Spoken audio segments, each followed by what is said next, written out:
सबको जय यीशु की अनुग्रहकालीन अनुग्रह वाणी सुनने के लिए मैं आप सभी लोगों का हार्दिक स्वागत करता हूं। आज फरवरी की 26 तारीख है, बृहस्पतिवार का दिन है और आज के दिन में मनन चिंतन करने के लिए हम सबों को विषय दिया है संत मत्ती के द्वारा रचित सुसमाचार अध्याय 7 पद संख्या 7 से 12 का प्रसंग है। इस प्रसंग में मुख्य रूप से प्रभु यीशु मसीह हम सभी लोगों को प्रार्थना करने के लिए, प्रार्थना के महत्व के बारे में और प्रार्थना पिता को संबोधित करते हुए भरोसे के साथ नियमित रूप से प्रार्थना करने के लिए और उस प्रार्थना का प्रभाव, प्रार्थना का असर अपने जीवन में तरोताज रखते हुए, अपनाते हुए उस प्रार्थना भरा व्यवहार एक दूसरे के साथ करने के लिए प्रभु हमें आज के सुसमाचार के द्वारा हमें बुलाता है।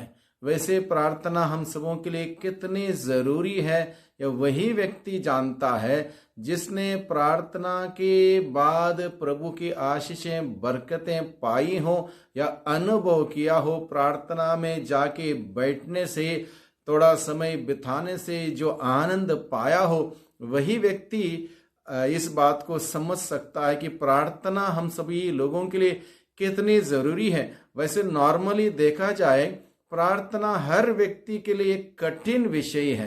प्रार्थना बोलना आसान है, प्रार्थना सुनना आसान है, प्रार्थना दोहराना आसान है, लेकिन प्रार्थना जीना बहुत ही कठिन है।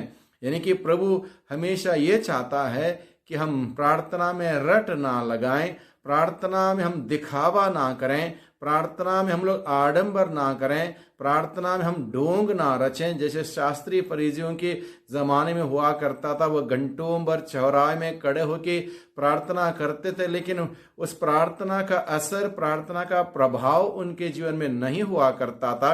इसलिए प्रभु चाहता है कि हम निरंतर प्रार्थना करें। कैसी प्रार्थना करें? उस प्रार्थना का प्रभाव, उसका असर हमारे जीवन में हो। ऐसी प्रार्थना करने के लिए प्रभु हमें आज के दिन में हमें बुलाता है। यहाँ पर लिखा है, मांगो और तुम्हें दिया जाएगा।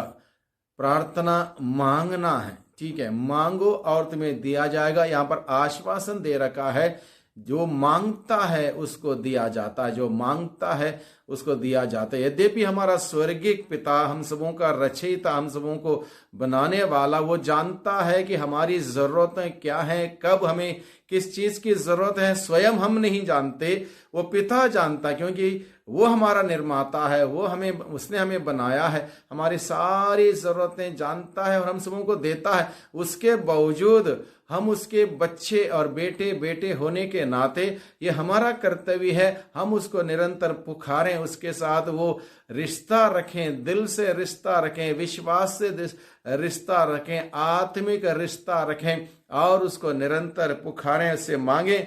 और वो कहता, मांगने वालों को दिया जाता है। ढूंढें, हमें ढूंढना है। हमें क्या ढूंढना है?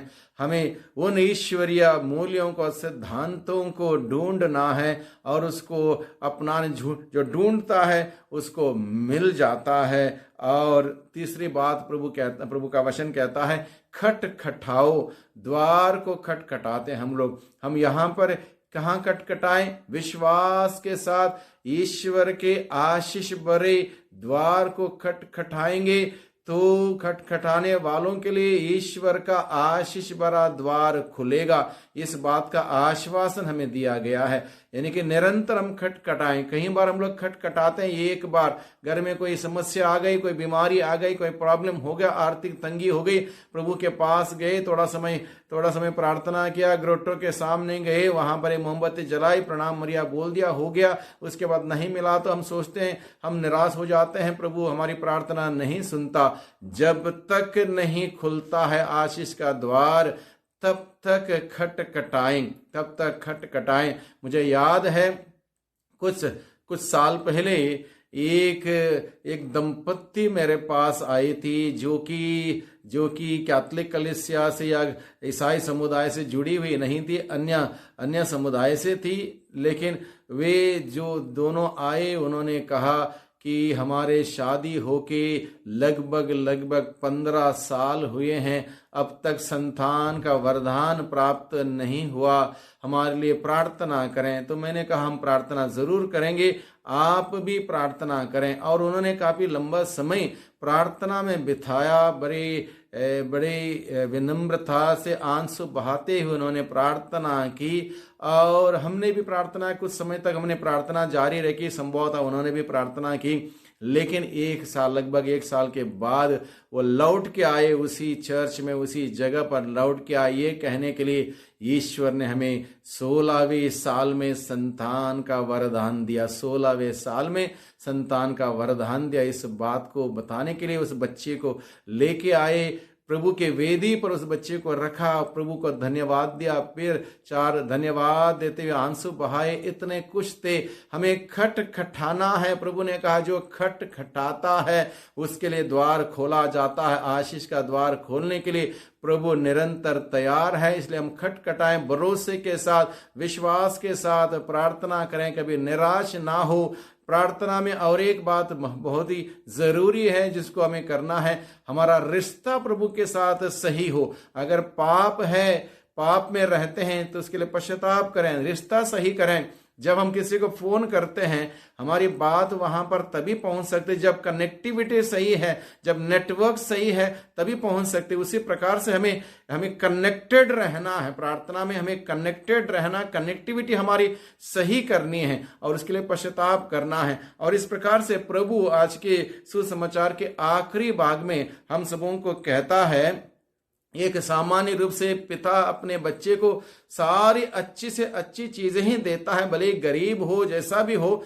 हम हमेशा अपना पिता अपने बच्चों को सही चीजें, अच्छी चीजें देना चाहता है, देता है। उसी प्रकार से हमारा स्वर्गीय पिता हमें क्यों नहीं देगा, मांगने वालों को पवित्र आत्मा क्यों नहीं देगा। यानी कि हमें पवित्र आत्मा के लिए मांगना है। पवित्र आत्मा हमारे जीवन का अगुवाई करेगा, हमें किसी बात की चिंता नहीं रहेगी, कोई प्रॉब्लम नहीं रहेगा। वो आत्मा हमें चलाएगा, संचालन करेगा। इसलिए पवित्र आत्मा के लिए भी हम निश्चित रूप से हर दिन प्रार्थना करें। और उसके बाद प्रार्थना का असर, यानी कि दूसरों से अपने प्रति जैसा व्यवहार तुम चाहते हो, स्वयं दूसरों के साथ वैसा करो। यानी कि प्रार्थना का वो असर हमारे जीवन में होना चाहिए। दूसरों से प्रेम करें, दूसरों की तारीफ करें, दूसरों की मदद करें, दूसरों की अच्छे कार्य के लिए शाबाशी दें, उनको एनकरेज करें, अलग अलग समय में एनकरेज करें। अगर ऐसा हम करेंगे, हमारे साथ भी वैसा ही व्यवहार किया जाएगा। इसलिए प्रभु चाहता है केवल हम प्रार्थना एक एक्टिविटी बना के ना रखें,